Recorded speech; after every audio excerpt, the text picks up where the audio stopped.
नमस्कार सभी को। तो जैसा कि आप सभी जानते हैं, लास्ट क्लास में मैंने आपको एक टॉपिक कराया था जिसका नाम क्या था, मैग्नेटिक फोर्स। आइए एक नए प्रकार का फोर्स आज पढ़ेंगे जिसका नाम क्या है, लोरेंज फोर्स। तो आप हेडिंग डालें लोरेंज फोर्स। देखो लोरेंज फोर्स क्या होता है। लोरेंज एक साइंटिस्ट थे, उन्हीं के नाम से इस फोर्स का नाम है। ठीक है, क्या नाम है, लोरेंज फोर्स। तो देखो लोरेंज फोर्स जो है ना, कोई नए टाइप का फोर्स नहीं है, बल्कि एक फोर्स का सम है। या आप जानते हो इलेक्ट्रोस्टैटिक फोर्स आपने पढ़ा है, जो किसके द्वारा लगता है, इलेक्ट्रिक फील्ड के द्वारा, है ना, अप्लाई होता है। और दूसरा आपने पढ़ा है मैग्नेटिक फोर्स। तो जो मैग्नेटिक फोर्स है वो मैग्नेटिक फील्ड के द्वारा अप्लाई होता है। तो उन दोनों फोर्सेस के, यानी इलेक्ट्रोस्टैटिक फोर्स और मैग्नेटिक फोर्स, उन दोनों के वेक्टर सम को ही आप क्या कहते हैं, लोरेंज फोर्स कहते हैं। ठीक है ना।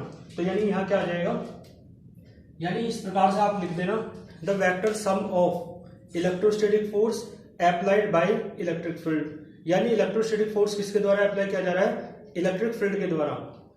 क्लियर है। और मैग्नेटिक फोर्स मैग्नेटिक फील्ड के द्वारा अप्लाई किया जाएगा। और ये दोनों फोर्स मान लो किसी चार्ज पार्टिकल पे लग रहे हैं, और चार्ज पार्टिकल भी आपका कैसा है, मूविंग चार्ज पार्टिकल, यानी जो मोशन कर रहा है। ठीक है, क्योंकि आपको मैंने एक बात बताई थी कि जो इलेक्ट्रोस्टैटिक फोर्स है वो तो दोनों पार्टिकल्स पे लगता है, चाहे वो मूविंग हो चाहे स्टेशनरी हो। लेकिन मैग्नेटिक फोर्स जो होता है केवल और केवल मूविंग चार्ज पार्टिकल्स पर लगता है। ठीक है। तो यानी ये मैग्नेटिक, ये जो लोरेंज फोर्स है ये किसका सम है, ये वेक्टर सम है इलेक्ट्रोस्टैटिक फोर्स का। ठीक है, एक तो क्या आ जाएगा, इलेक्ट्रोस्टैटिक फोर्स, और दूसरा मैंने बताया आपको मैग्नेटिक फोर्स। इन दोनों का क्या है, ये वेक्टर सम। तो इसे तो किस प्रकार लिखेंगे आप, यानी लोरेंज फोर्स, या it is the vector sum, या Lorentz force is the vector sum of electrostatic force applied by electric field and magnetic force. क्या आएगा, magnetic force and magnetic force applied by, किसके द्वारा अप्लाई हो रहा है, and magnetic force applied by magnetic field. बात clear है, is known as Lorentz force. तो दैट इज करके आप लिख देना, F is equals to electrostatic force plus magnetic force. अब देखो एक बात आप जानते हो, ठीक है जी, आपको इलेक्ट्रोस्टैटिक फोर्स पता होता है क्या है, आपने एक फॉर्मूला पढ़ा था, F is equals to E is equals to क्या है, होता है एफ अपॉन क्यू नोट होता है। क्यों, मान लो कोई चार्ज पार्टिकल है स्मॉल क्यू, जो मोशन कर रहा है कितनी वेलोसिटी से, स्मॉल v वेलोसिटी से। बात क्लियर है।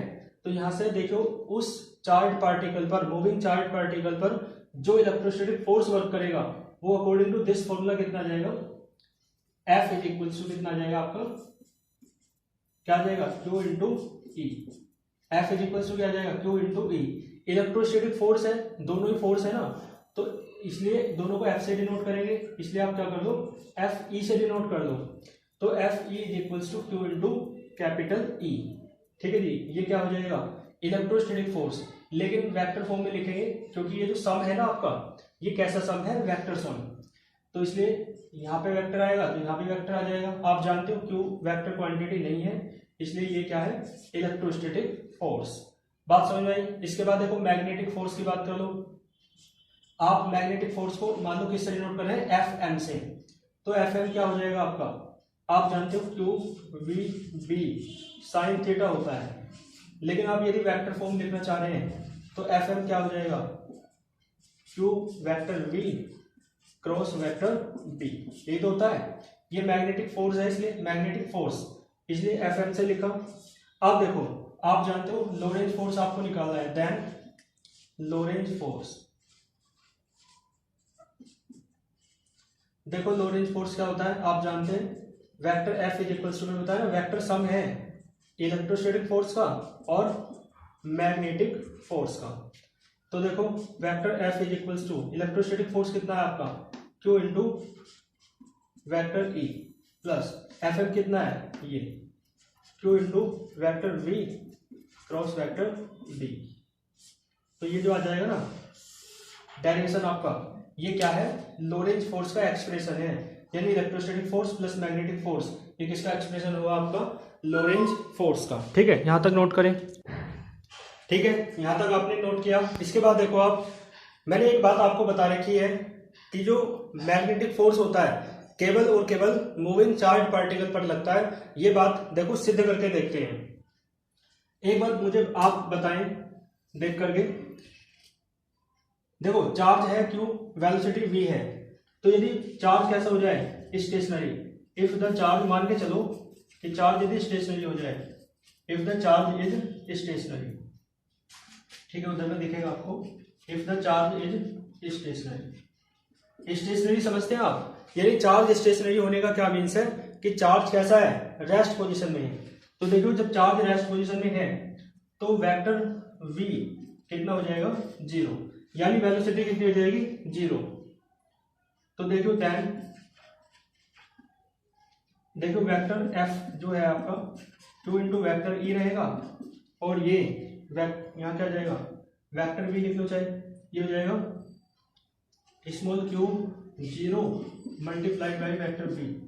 तो f इज इक्वल्स टू आपका क्या आ जाएगा, q इंटू वेक्टर e। यानी लोरेंज फोर्स में यदि चार्ज रेस्ट पोजीशन में है, स्टेशनरी है, तो लोरेंज फोर्स में केवल और केवल इलेक्ट्रोस्टैटिक फोर्स रह जाएगा। इसका मीन्स क्या हुआ, इसका मीन्स ये हुआ कि ये जो चार्ज पार्टिकल है या चार्ज है, यदि वो स्टेशनरी है, मोशन नहीं कर रहा है, तो केवल उस पर इलेक्ट्रोस्टैटिक फोर्स वर्क करेगा, मैग्नेटिक फोर्स वर्क नहीं करेगा।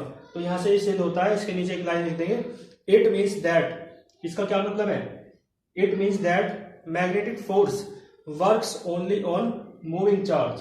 जो मैग्नेटिक फोर्स है वो केवल मूविंग चार्ज पर वर्क करता है।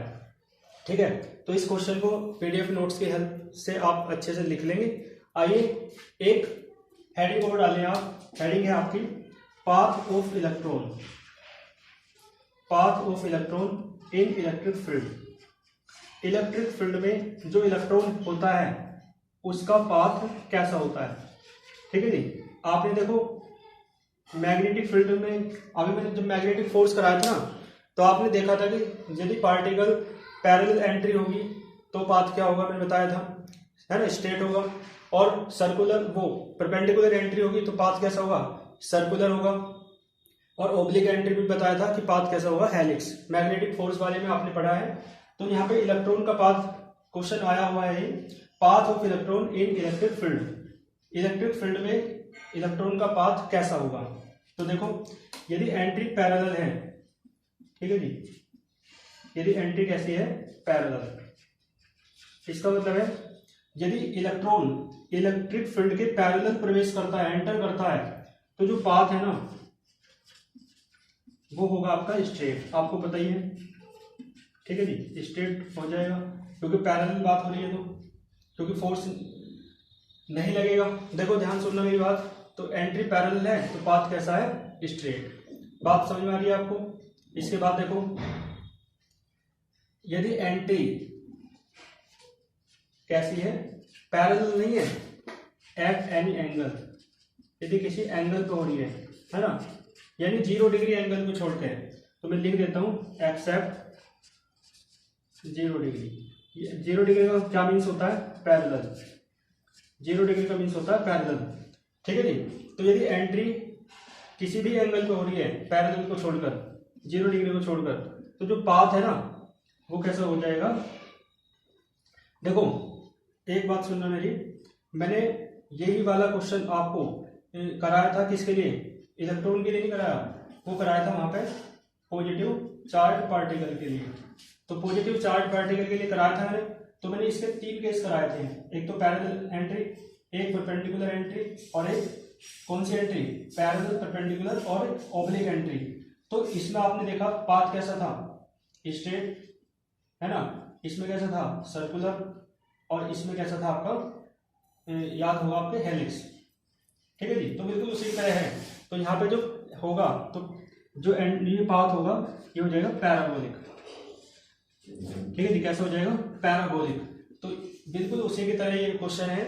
यहाँ पे एंट्री यदि पैरेलल है तो पाथ स्ट्रेट होगा, एंट्री यदि पैरेलल को छोड़कर किसी और एंगल से प्रवेश कर रहा है इलेक्ट्रॉन, तो पाथ कैसा हो जाएगा, पैराबोलिक। ठीक है, यहाँ तक आपको दिख रहा होगा, अच्छे से नोट करें। ठीक है, अब देखा है, देखो आपको ये वाली लाइन भी आप नोट करें। क्लियर है यहाँ तक। तो इसे पूरे अच्छे तरह से नोट कर देना। तो आज की क्लास में इतना ही रखते हैं। Next class